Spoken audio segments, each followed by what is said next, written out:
Okay, like most people, you're doing this last minute. That's fine. We're going to talk about how to prepare for Brimstone Sands. Now, previously I have covered most of these, but some things have changed, and I just wanted to do a very simple, cleaner guide for it. First though, a big shout out to my YouTube members. I do really appreciate you guys. If you want to support the channel, that's the best way to do so. Okay, so let's start. The first thing we're going to need is 2 fish oils. Now, I know this is real simple, and you might be thinking, why buy them now rather than when it comes out? But let me explain. You need these fish oils for the quest to get into Brimstone. You can't just walk in, you'll die. And each faction has a quest to do in a different zone. For Syndicate, it's Shattered Mountain, and then for the Covenant and the Marauders, it's either Ebonscale Reach or Great Cleave. Now, I'm not sure which is which, so you'll have to check when the patch goes live. There's an icon on the map though, you'll find it. And with that quest, you need 2 fish oils. The only reason I'm saying to buy them now is in case somebody, when Brimstone drops, thinks it'll be a smart idea to just clear out the auction house, right? So buy them now, don't worry about it. The next thing to discuss is Heartrunes and the materia that you currently get from expeditions. I personally don't believe it's worth farming the expeditions right now to store your materia, because you're going to need quite a lot of these runes in general. There's 5 basic runes, the blue or the rare versions of them, but there's actually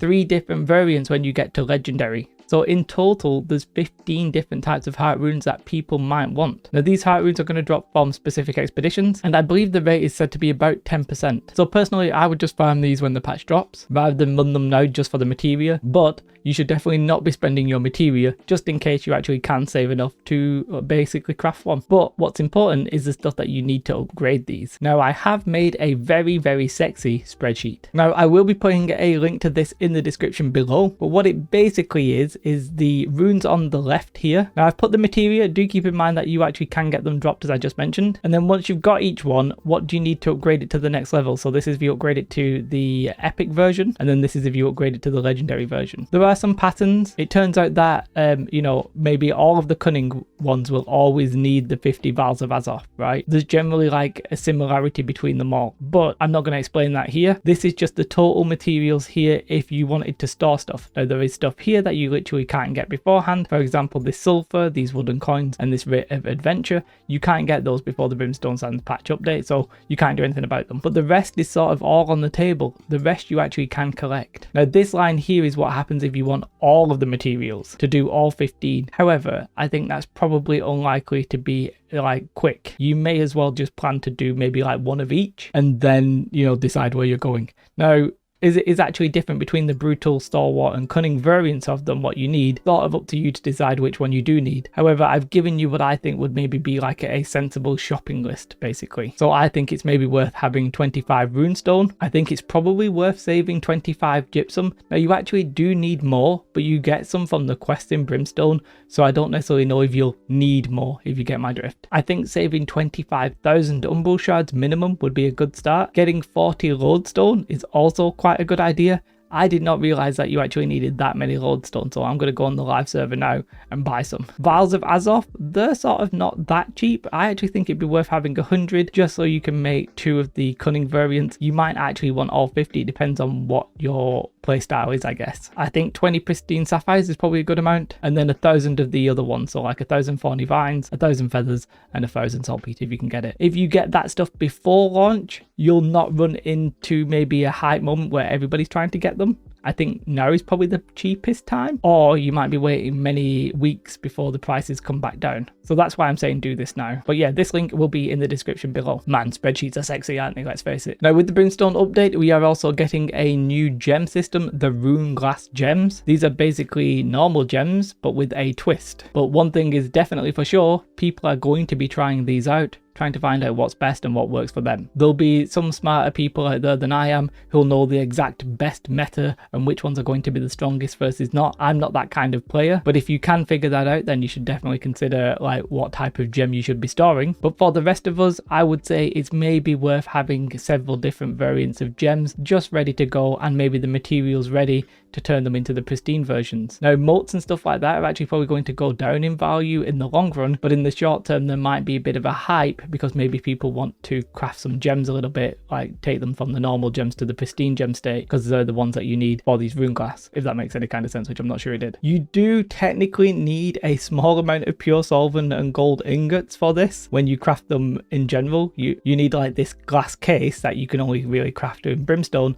and then you need a few extra materials, but the amount is so low that it's not going to make a difference. The price I can't see changing. There's of course some general advice when it comes to these kind of updates. Often it's worth saving your chests from like Outpost Rush, partly because we often see like reworked perks and stuff like that, but in this case we are obviously getting the greatsword. You might get lucky and get a really good greatsword, and you might be happy with that. So save your Outpost Rush caches, chests, whatever you want to call them, just because it's generally worth doing when just a little bit before major patch. You can get a decent greatsword through the quest. There's like a legendary that you get just doing the main quest, so don't feel too pressured to do this. It's obviously not going to be best in slot, but if you're not like a super competitive player, it'll do in the short term. In general, I think there's going to be a relatively big demand for materials. Now, as I just said, I think the legendary greatsword, a lot of people are expecting loads of people crafting that. I do think that will happen, but it's going to be mainly the min-maxers, best in slot people, because there is that one you get from the quest. I think people will be happy with those, but there'll be other people who are like, I must have the greatest greatsword that has ever existed, and those people will be spending a lot of materials and buying a lot of them from the trading post. So right now, all of your cooldowns that are going to be used in the greatsword, like Asmodeum,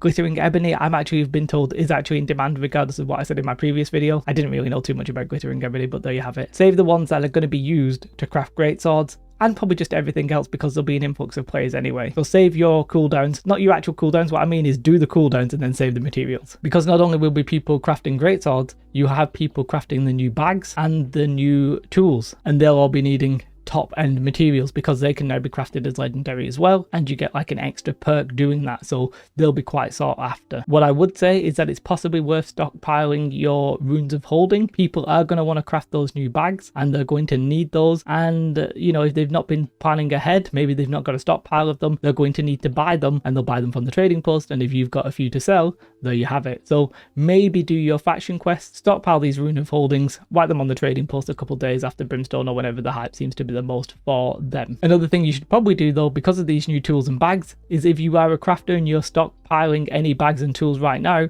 you should probably try and sell them. The value of the existing tools and bags are going to go down a bit. Personally, I wouldn't be crafting any more of them now, I'd just be waiting. Some other things you should probably be selling rather than actually holding on to are these. I do think that moats are going to go down. There might be a little bit of a spike because of everybody crafting the new rune glass and everybody like needing pristine gems, but in the longer term, moats are going to go down. The fact that on these legendary tools you can basically get free moats from gathering anything is just going to be like super hot. Everybody who actually farms a lot is going to want them. If you can just go out and hit trees and get moats, like you're going to get a lot more moats, and the price of them is going to go down. If you've got any legendary fish, personally I think the time to sell is now. There's some new attribute food coming with the patch. Basically it's the same stat food, like 40 con, 40 dex, etc., but the materials required are different and easier to get. Yes, people won't have the recipes first and foremost, like that's going to take a little bit of a while, but once everybody gets those recipes and the materials to craft them are so much readily available, and you don't need like legendary fish, then the price of that food in general is actually going to come way down, and the price of fish is going to drop because the demand is also going to drop. So again, I think legendary fish, probably the time to sell any of your 40 food, especially dex and int. I do think con and the other stats will change, but they'll be a slower change. I think there's probably other stuff you should be looking at buying and selling,